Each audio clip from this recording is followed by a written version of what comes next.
Hello friends, welcome to Towel Village. The process of making towels, Amdanga, Hatikungul, Ulapara, Sirazganj, Bangladesh, and welcome to my channel. I am Jinnah.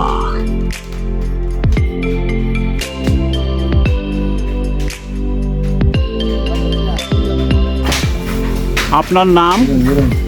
আমার নাম মোহাম্মদ মজনু। আপনি যে প্রক্রিয়ায় কাজ করছেন এটিকে কি বলা হয়? তারপর আসলে আমরা বলি সুতা রং করতেছি। সুতা রঙের কেমিক্যালের একটা মেজারমেন্ট করছেন। হ্যাঁ এই মেজারমেন্ট করার পরে সেটা সুতা রঙের সঙ্গে চলে যাবে। হ্যাঁ কিন্তু এটিরও একটি মাপযোগ বা সূত্র স্কেল রয়েছে, হ্যাঁ? অবশ্যই। সেই প্রাথমিক কাজটি আপনি করছেন। জি। এটি কাপড় উৎপাদনের কোন পর্যায়ের কাজ? এটা তো আসলে দ্বিতীয় পর্যায়ের কাজ। দ্বিতীয় পর্যায়ের কাজ। হ্যাঁ ধন্যবাদ আপনাকে। এই রং প্রক্রিয়া মেজারমেন্ট শেষে কয়েকটি পর্যায়ে সাদা সুতোকে কয়েকটি প্রক্রিয়ার মাধ্যমে বিভিন্ন রঙে রঙিন করা হয়ে থাকে। এই কাজে একদল অতি দক্ষ রং কারিগর কাজটি সম্পাদনা করে থাকে। এখানে সামান্য ভুলেও মালিক পক্ষ ক্ষতিগ্রস্ত হতে পারে, আবার সামান্য হেয়ালিতে কারিগর বা শ্রমিক পক্ষ ক্ষতিগ্রস্ত হতে পারেন। এখানে কাজটি অত্যন্ত যত্নতার সাথে ও সাবধানতা অবলম্বন করে এগিয়ে যেতে হয়। আপনারা এই সুতোর রঙের সঙ্গে জড়িত আছেন। জি। আপনাদেরকে কি বলা হয়? রং মিস্ত্রি। রং মিস্ত্রি। রং মিস্ত্রিরও তো অনেকগুলো পর্যায় রয়েছে। গামছা, লুঙ্গি, শাড়ি বা বিভিন্ন রকম কাপড় উৎপাদন হয়, সেই রং শিল্পতে আপনারা কাজ করেন। জি। আপনারা এই পারিশ্রমিক হিসেবে মালিক পক্ষ বা কোম্পানির পক্ষ থেকে হয়তো একটা পারিশ্রমিক পেয়ে থাকেন, জি। কিন্তু কাজের স্বীকৃতি হিসেবে সরকার বা তাঁত বোর্ড থেকে কি কোনো সহায়তা পেয়ে থাকেন? না। এরকম কিছু পেয়ে থাকেন না? না। বা কোনো সার্টিফিকেট না। বা কোনো প্রণোদনা, যেমন ধরেন যে বিভিন্ন ধরনের পুরস্কার, এরকম কিছু পেয়ে থাকেন? কিছুই পাই না। এগুলো কিছু দেওয়া হয় না। ধন্যবাদ আপনাদের। এরপরে এই রঙিন সুতোগুলো শুকনো সরল বাঁশের আড়ে রোদে ভালো করে শুকিয়ে নেওয়া হয়। শুকনো এই পরলা জাতীয় সুতোগুলো সেই চরকার চরকিতে ঘুরিয়ে ববিনে রূপান্তরিত করা হয়ে থাকে। এই ববিনগুলো একটি প্রক্রিয়ায় ড্রামে গচ্ছিত হতে থাকে। যিনি এই প্রক্রিয়াটি সম্পাদনা করে থাকেন তাকে ড্রাম মাস্টার বলা হয়ে থাকে। আপনার নাম? আমার নাম শামসুল হক। আপনি এই পেশার সঙ্গে কত বছর আছেন? আমি এই পেশার সাথে প্রায় 24 বছর। 24 বছর আছেন, দীর্ঘ সময়। আপনি যে কাজটি করেন এই কাজটির কি নাম, এটা কি বলা হয়? এটা ড্রাম মাস্টার আর কি। এটিকে বলা হচ্ছে ড্রাম মাস্টার। এই সুতো আপনি এই যে এখানে যেটা হচ্ছে দেখা যাচ্ছে, এই আপনার এগুলো হচ্ছে সুতোর ববিন। এই ববিন থেকে এইভাবে পর্যায়ক্রমে আপনার এই এই যে ড্রামে উঠে যাচ্ছে। এই জন্য এই কাজটি যিনি করেন তাকে বলা হচ্ছে ড্রাম মাস্টার। একটা ড্রাম করতে আপনার কতদিন সময় লাগে? 2-3 দিন। 2-3 দিন। একটা ড্রামে আপনি কীরকম পারিশ্রমিক পেয়ে থাকেন? গ্রামে প্রায় ওই ছোটো তেনা হলে পারে, মনে করো যে ওই তোমার 800-850, আর বড় হলে 1700। 1700 টাকা যেটা, সেটি আপনার কয়দিন সময় লাগে? 3 দিন। 3 দিন। সেখানে কত সংখ্যক গামছা থাকে? এখানে এখানে গামছা থাকে 216 ছ্যাও। 216 ছ্যাও, প্রতি ছ্যায়ে 4টি করে গামছা। হ্যাঁ, 4টি করে। এটিকে থান বলা হচ্ছে। হ্যাঁ। তাহলে এই যে পারিশ্রমিকটা আপনি পাচ্ছেন, এটি কি যথার্থ, নাকি অন্যান্য বাজার মূল্য বা অন্যান্য পেশা সেই তুলনায় এটি অনেক কম? সেই তুলনায় মোটামুটি মানে বাজার খরচটা চলে আর কি। আচ্ছা আচ্ছা। বাংলাদেশ তাঁত বোর্ড বা বাংলাদেশ সরকারের পক্ষ থেকে আপনাদের তাঁত শিল্পর সঙ্গে যারা জড়িত আছেন তাদের কে কি কোনো সহায়তা বা কোনো অনুদান এরকম কোনো কিছু আপনারা পেয়ে থাকেন? না না, এ ধরনের কোনো সহায়তা পাই না।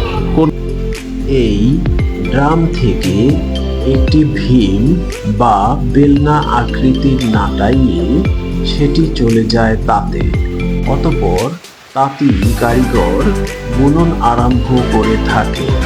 হাতে বুননো গামছা একটি আদি ঐতিহ্য বহন করে থাকে। এখানে শিল্পের এক শৈল্পিকতা প্রকাশ পেয়ে থাকে।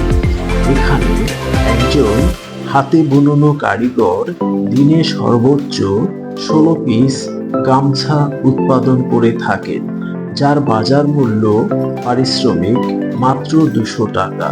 তার মানে প্রতিটি গামছার পারিশ্রমিক মাত্র 12 টাকা 50 পয়সা। আপনি এই পেশার সঙ্গে 30 বছর আছেন। হ্যাঁ, 30 বছর আপনি গামছা তৈরি করেন। গামছা তৈরি করি। এই 30 বছর যাবতীয় কি গামছা তৈরি করেন? হ্যাঁ, 30 বছর ধরে খালি গামছাই। আচ্ছা, তাতে আপনি দিনে কিরকম টাকা পারিশ্রমিক পেয়ে থাকেন? 100-150। মাত্র হ্যাঁ 100-150? হ্যাঁ। আপনি 4টি গামছায় কত পারিশ্রমিক পেয়ে থাকেন? মাসে নাকি সপ্তাহে? না, 4টি গামছা তৈরি করলে কত পারিশ্রমিক পেয়ে থাকেন? 200। 200 টাকা। দিনে কয়টি গামছা তৈরি করতে পারেন? 4 খান। মানে 4 খান। 16টি গামছা তৈরি করতে পারেন 16টি। দিনে? দিনে 16। দিনে 16টি হলে তাহলে আপনি দিনে পারিশ্রমিক তো 200 টাকা। 16টি গামছায় 200 টাকা। 200 টাকা। ও, মানে প্রতিটি 4টি গামছায় আপনি পারিশ্রমিক পেয়ে থাকেন 50 টাকা। হ্যাঁ। আচ্ছা, এইরকম আপনি 4 থান, তার মানে 16টি গামছা তৈরি করতে পারেন। হ্যাঁ, তৈরি হচ্ছে। আপনার এই পেশায় কোনো সরকারি অনুদান পেয়ে থাকেন? অনুদান তো দেয় না। তাঁত বোর্ড বা বাংলাদেশ সরকারের পক্ষ থেকে কোনো পুরস্কার না, বা কিচ্ছু কোনো নাই। অর্থ কিচ্ছু না। সম্মাননা এরকম কিছু পেয়ে থাকেন না? না, কিচ্ছু কোনো না। ভাতা না এরকম পান না? না। শুধুমাত্র মালিক পক্ষ থেকে যে পারিশ্রমিক এটি পেয়ে থাকেন। ধন্যবাদ। তবে বৈদ্যুতিক শক্তিতে চালিত কারিগরেরা সেক্ষেত্রে কিছুটা এগিয়ে রয়েছেন।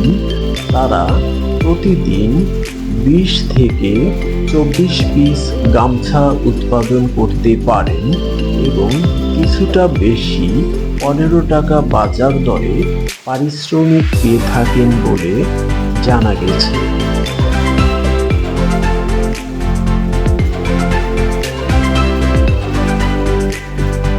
আকরাম হোসেন, আপনি এই তাঁত শিল্পর সঙ্গে কত বছর আছেন? 5 বছর। 5 বছরের মতো কাজ করেন। আপনি দিনে কত পিস গামছা উৎপাদন করতে পারেন? প্রতিদিন নাকি? হ্যাঁ, প্রতিদিন। দেখা যায় যে 20 আরও বেশি হয়। 20 পিস বা 24 পিস গামছা আপনি উৎপাদন করতে পারেন। আপনার প্রতি পিসে কত পারিশ্রমিক পেয়ে থাকেন? 15 টাকা করে। তাহলে যদি 20 পিস গামছা উৎপাদন করতে পারেন তো সেই ক্ষেত্রে আপনি 600 টাকা পারিশ্রমিক পেয়ে থাকেন। আপনাদের কাজের স্বীকৃতি হিসেবে বাংলাদেশ সরকারের পক্ষ থেকে বা তাঁত বোর্ডের পক্ষ থেকে আপনারা কি কোনো সার্টিফিকেট বা সম্মাননা পেয়ে থাকেন? কোনো আর্থিক অনুদান, আর্থিক প্রেরণা এরকম পান না? শুধু পারিশ্রমিক হিসেবে মালিক পক্ষর কাছ থেকে আপনার দিনের বা সাপ্তাহিক পারিশ্রমিকটাই পেয়ে থাকেন। ধন্যবাদ আপনাকে।